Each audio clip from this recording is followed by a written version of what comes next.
다 함께 사도신경으로 우리의 신앙을 고백합니다.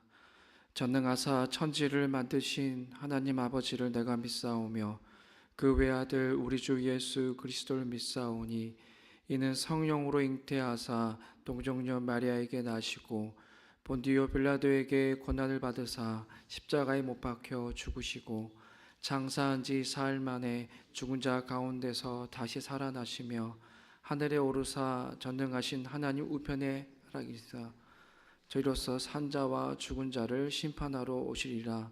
성령을 믿사오며 거룩한 공회와 성도가 서로 교통하는 것과 죄를 사하여 주시는 것과 몸이 다시 사는 것과 영원히 사는 것을 믿사옵나이다. 아멘. 함께 찬송 188장입니다. 무한하신 주 성령 함께 찬양 올려드리겠습니다.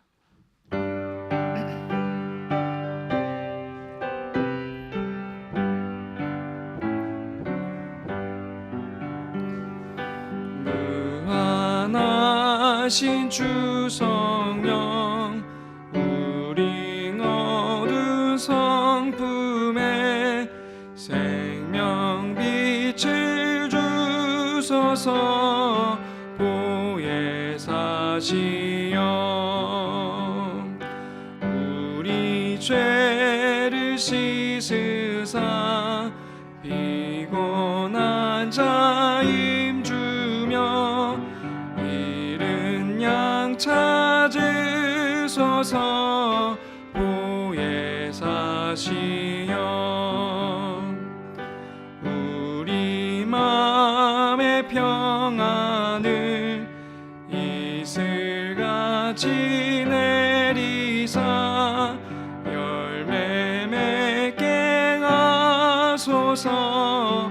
보혜 사시여 우리들의 연약함 단식하며 도우사 우리 위에 비소서. 보혜 사시여 예수 말씀 따라서 아버지라 부름을 밝히 가르치소서. 보혜 사시여 영생하는 임침표 기업 얻을 증거니 천국 인도하소서. 보혜 사시여 아멘. 오늘 우리 주 하나님의 말씀은 사도행전 17장 11절에서 12절까지 말씀입니다. 사도행전 17장 11절에서 12절까지 말씀을 저와 함께 한 목소리로 읽습니다. 베레아의 유대 사람들은 데살로니가의 유대 사람들보다 더 고상한 사람들이어서 아주 기꺼이 말씀을 받아들이고 그것이 사실인지 알아보려고 날마다 성경을 상고하였다. 따라서 그들 가운데서 믿게 된 사람이 많이 생겼다. 또 지체가 높은 그리스 여자들과 남자들 가운데서도 믿게 된 사람이 적지 않았다. 아멘. 우리가 계속해서 사도행전의 말씀을 읽고 있는데요. 이 사도행전 속에 나타나는 이 사도 바울의 선교의 모습은 어떻습니까? 우리가 아직 더 읽을 말씀들이 남아있지만 지금까지 사도 바울의 그 선교의 모습을 보면은 결코 평온해 보이는 모습은 아니었습니다. 선교 여행이 박해 여행이라고 불려질 정도로 모진 고난과 박해가 뒤따르는 그런 선교의 모습인데요. 그것도 누구에게 박해를 받았습니까? 하나님을 전혀 알지 못하는 이방인들보다는 거의 대부분의 박해가 자신의 동족 유대인들을 통해서 박해를 받았습니다. 오늘 우리가 읽지 않았지만 17장의 이 앞에 부분을 보면요, 사도 바울이 박해받는 장면이 나와요. 바울과 실라가 복음을 들고 향한 곳이 어디였습니까? 17장 서두에 보면은 데살로니가죠. 데살로니가에 하나님의 복음을 들고 나아가는데 그것도 어디로 갔습니까? 유대인들의 공동체 모임이 있는 회당을 찾아갔어요. 유대인 회당을 찾아가서 새 안식일에 걸쳐서 복음을 전하였는데 유대인들 반응이 어떠했습니까? 4절과 5절 말씀에 보면은 유대인들 가운데 몇몇 사람과 또 많은 경건한 그리스 사람들이 복음을 받아들이긴 했지만 그 이후의 말씀에 보면은 다수의 유대인들은 그것을 시기하여서 복음을 받아들이기는커녕 거리에 불량배들을 동원해서 폭동을 일으켰습니다. 다행히 바울과 실라는 이 폭도들을 피하긴 했지만 그들을 도와준 애꿎은 야손과 다른 믿음의 형제들이 재판장에 끌려가는 곤욕을 치르게 되죠. 이것을 목격하면서 바울과 실라는 완강한 이 복음을 거부하는 자신의 동족 유대인들의 모습을 똑똑히 목격했을 것입니다. 오늘 우리가 함께 읽은 말씀은 그 이후의 내용이에요. 이렇게 데살로니가에서 폭도들을 피해 야반 도주한 바울과 실라가 향한 곳이 어디였습니까? 오늘 말씀에 보니까 베레아지요. 베레아. 자, 베레아에서 바울과 실라가 복음을 전하기 위해 찾아간 곳이 또 어디였습니까? 회당이었어요. 유대인 회당. 또 유대인 회당으로 가서 복음을 전한 거예요. 대단하지 않습니까? 네. 방금 전에 데살로니가에서 유대인 회당으로 찾아가서 복음을 전하였는데 복음을 거부한 것도 모자라서 거리에 불량배들을 동원해서 폭동을 일으킨 거예요. 자신들 해코지하려고 야반도주했습니다. 그런데 또 다른 선교지인 베레아에서 제일 먼저 찾아간 곳이 회당이라는 거예요. 유대인들의 회당.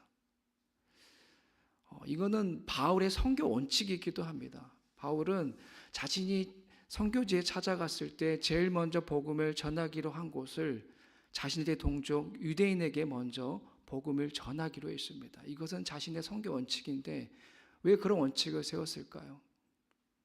아무리 저들이 하나님의 복음을 거부한다 할지라도 이들 역시 하나님의 복음을 받아들여야 할 구원의 백성이 되어야 하기 때문에 사도 바울은 담대하게 그들 앞으로 나아간 것입니다. 모진 박해에도 담대히 복음을 들고 나아간 거예요. 오늘 말씀에 보면은 그런 모진 박해 가운데 낙심해 있을 사도 바울을 아마도 하나님께서 위로해 주기 위하여서 오늘 말씀에 보면은 조금 다릅니다. 이 베레아 사람들은 조금 달라요. 베레아 유대인들은 다른 곳의 사람들보다 달랐습니다. 우리 11절 말씀을 같이 한번 읽어볼까요? 시작. 베레아의 유대 사람들은 데살로니가의 유대 사람들보다 더 고상한 사람들이어서 아주 기꺼이 말씀을 받아들이고 그것이 사실인지 알아보려고 날마다 성경을 상고하였다. 아멘. 뭐가 다른지 지금 나와 있지요. 이 베레아 유대 사람들은 데살로니가의 유대 사람들보다 더 뭐예요? 고상한 사람들이었다라고 말해요. 고상하다는 게 뭐죠? 품위가 있다라는 그런 의미고요. 이 다른 버전 성경 보면은 이렇게 나와 있어요. 이렇게 표현합니다. 너그러웠다. 또 마음이 트였다라고 말합니다. 한마디로 이 베레아 유대 사람들은 품위도 있고 또 고상한 인격과 함께 기본적으로 낯선 사람들에게 친절하고 다정하게 대하는 그런 좋은 태도를 그런 좋은 품성을 갖추고 있었다는 거예요. 그래서 베레아 유대 사람들은 이 사도 바울이 전하는 기쁜 소식, 이 복음을 너그럽게 수용할 수 있었습니다. 11절 말씀에 보면은 이렇게 얘기하잖아요. 아주 기꺼이 받아들였다. 바울이 전하는 그 말씀, 그 메시지를 아주 기꺼이 받아들였다라고 말해요. 여기에서도 다른 버전 성경은 이렇게 표현합니다. 간절한 마음으로 받아들였다. 열심히 열정적으로 받아들였다라고 표현합니다.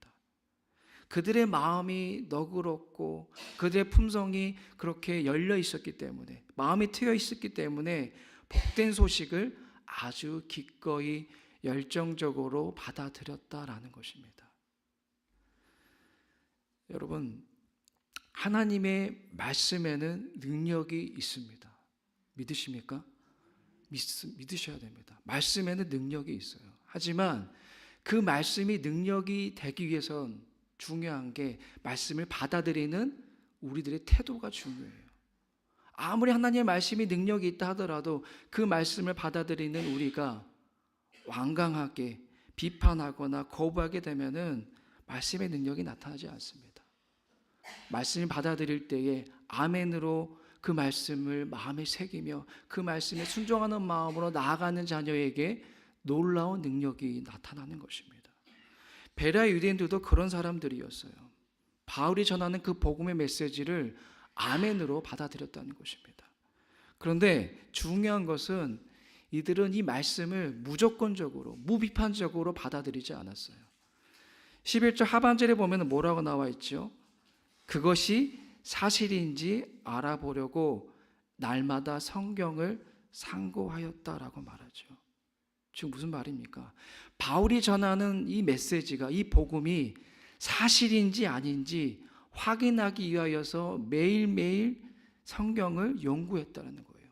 그냥 사도 바울이 전하는 메시지를 무조건적으로 무비판적으로 수용한 것이 아니라 이게 진짜인지 가짜인지 날마다 그 말씀을 연구했다는 거죠. 자, 그러면은 바울이 베레아 유대인들에게 전한 구체적인 복음의 메시지가 뭘까요? 우리가 17장 3절 말씀에도 나와 있듯이 예수 그리스도께서 행하신 대속적인 사역입니다. 예수님께서 우리를 구원하시기 위해 십자가의 고난을 당하시고 부활하신 그 복음의 메시지, 고난받는 메시아의 그 메시지를 매일같이 연구했다는 겁니다. 오래전에 이미 구약 성경을 통하여서 예언된 그 말씀을 바울과 함께 하나씩 확인해 보는 그 성경 공부를 했다라는 거예요. 아마도 그들은 구약에 예언된 그 말씀이 하나씩 성취된 것을 자신들의 두 눈으로 목격하면서 감탄했을 것입니다. 감동을 받았을 거예요. 이 말씀이 이렇게 예언이 됐고 성취가 되었구나. 구약의 말씀이 이렇게 이루어졌구나 라면서 사도 바울이 알려주는, 사도 바울이 확인시켜주는 그 말씀의 구절들을 자신들의 눈으로 목격하면서 그들은 분명 감동을 받고 감탄했을 것입니다. 그렇게 결국 그들은 그리스도의 복음을 받아들이게 된 것이에요. 우리 12절 말씀을 더 같이 한번 읽어볼까요? 시작. 따라서 그들 가운데서 믿게 된 사람이 많이 생겼다. 또 지체가 높은 그리스 여자들과 남자들 가운데서도 믿게 된 사람이 적지 않았다. 아멘. 성공이었습니다. 베레아에서 바울의 선교는 대성공이었어요. 다른 지역과 다르게 어떻습니까? 베레아에서 가장 많은 사람들이 복음을 믿게 되었습니다. 지혜 높낮이와 상관없이 성별의 구분 없이 많은 사람이 복음을 받아들이게 된 것이에요. 어떻게 그런 일이 가능했겠습니까? 갑작스럽게 그 메시지가 좀 새로워졌을까요? 또 다른 특별한 이적을 사도 바울이 나타내 보였습니까? 아닙니다. 그렇지 않아요. 앞에서 언급한 것처럼 베레아 사람들이 가지고 있는 그런 기본적인 너그러운 품성이 하나의 이유가 될 수 있었을 거고요. 여기서 중요한 것은 11절 말씀에 있는 날마다 성경을 상고하였다. 이 말씀이 그들이 복음을 받아들일 수 있는 이유가 되었을 것입니다. 말씀드렸죠. 성경을 상고한다. 이 상고라는 것은 곰곰이 살펴본다는 뜻이고요. 말씀을 찾아서 말씀을 연구해 본다라는 그런 뜻입니다.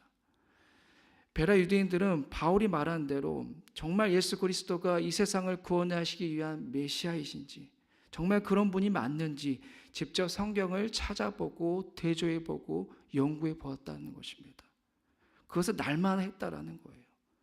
날마다 그렇게 상고하며 말씀을 연구하고 또 말씀을 곰곰이 생각해 보았기 때문에 이 베레아 사람들은 복음을 받아들이게 되었고 말씀의 능력을 확인하게 되었고 그로 말미암아 변화되는 거듭남의 역사가 일어나게 된 것입니다.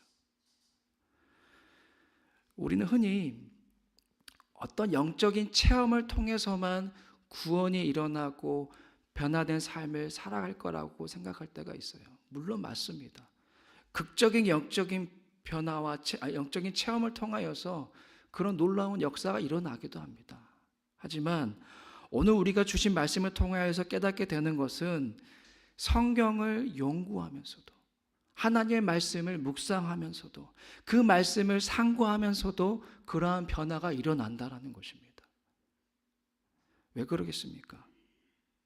말씀드렸지만 하나님의 말씀은 능력이 있습니다. 하나님의 말씀은 죽어있는 말씀이 아니라 살아있는 말씀이기 때문이에요. 여기에 대해서 히브리서 기자는 이렇게 증언하지요. 4절 12절 말씀입니다. 하나님의 말씀은 살아있고 활력이 있어 좌우의 날선 어떤 검보다도 예리하여 혼과 영과 및 관절과 골수를 찔러 쪼개기까지 하며 또 마음의 생각과 뜻을 판단하나니라고 증언합니다. 하나님의 말씀이 살아있기 때문이에요. 믿으십니까? 말씀이 죽어 있으면 절대 변화가 일어나지 않습니다. 말씀이 살아있기 때문에, 그 말씀이 생동력이 있기 때문에 말씀이 우리 안에 들어오게 되면은 움직여요. 그 말씀이 움직입니다. 움직여서 내 마음의 생각과 뜻을 판단하고 내가 어떻게든 그 말씀대로 살아갈 수 있게끔 날 복종시킵니다. 말씀이 어떻게든 날 복종시키고 날 움직여서 말씀에 이끌리는 삶을 살아갈 수 있게끔 만드시는 거예요. 그게 바로 말씀의 능력입니다. 그것이 나를 변화시키는 일을 행하시는 것입니다. 오늘 저 여러분 모두도 베레아 사람들처럼 그렇게 말씀을 통하여서 변화된 삶을 살아가시기를 주님의 이름으로 부탁드립니다. 말씀에 더욱 붙드시기를 바랍니다. 오늘 베레아 사람들처럼 여러분 모두가 말씀을 상고하시기 바랍니다. 우리 예담교회 지금 양육과정도 있잖아요, 그렇죠? 지금 이제 거의 끝나가고 있지만 계속해서 여러분들이 우리 교회에서 열심히 준비하고 있는 성경 공부에 여러분들이 적극적으로 참여해 주셨으면 좋겠어요. 그리고 날마다 여러분들 담임 목사님을 통하여서 계속해서 말씀을 듣고 있지 않습니까? 매일매일 우리가 다 같이 하나님의 말씀을 깊이 상고하는, 연구하고 또 같이 모여서 그 말씀의 의미를 깨닫고 그러한 날들이 매일매일 지속될 때에 오늘 우리 또한 베레아 사람처럼 하나님의 놀라운 복음의 능력을 경험하게 될 줄로 믿습니다. 여러분들 또 이제 우리가 성령 감리절을 시작하면서 또 세 번째 성경 통독을 진행하고 있습니다. 아직 단 한 번도 이 성경 통독에 참여하지 못한 이들이 있다면은 오늘 말씀 이후로 더욱 도전해 보시기를, 그 말씀의 그 깊이를 경험해 보시기를 다시 한번 주님의 이름으로 부탁드립니다. 여러분 모두가 이렇게 하나님의 말씀을 공부하고 또 묵상함으로써 우리의 삶이 날마다 변화될 수 있기를 주님의 이름으로 축복합니다. 기도하겠습니다. 하나님, 오늘 주신 말씀을 우리 마음 가운데 새기며 나아갑니다. 하나님의 말씀이 정말로 그러합니다. 말씀은 살아있습니다. 말씀은 생동력이 있어서 우리를 변화시킵니다. 하나님, 그러기 위해서는 우리가 날마다 말씀을 상고해야 하는 우리의 노력이 필요합니다. 말씀을 가까이 하고 연구하고 찾아보고 아버지 공부하는 그러한 태도가, 그러한 열정이 우리에게 필요합니다.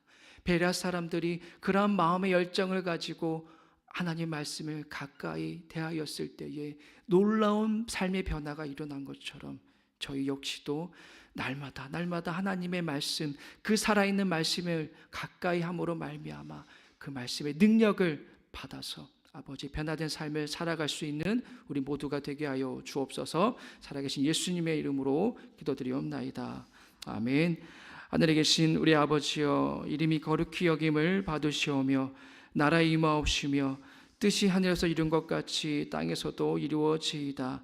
오늘날 우리에게 일용할 양식을 주옵시고 우리가 우리에게 죄 지은 자를 사하여 준 것 같이 우리 죄를 사하여 주옵시고 우리를 시험에 들게 하지 마옵시고 다만 악에서 구하옵소서.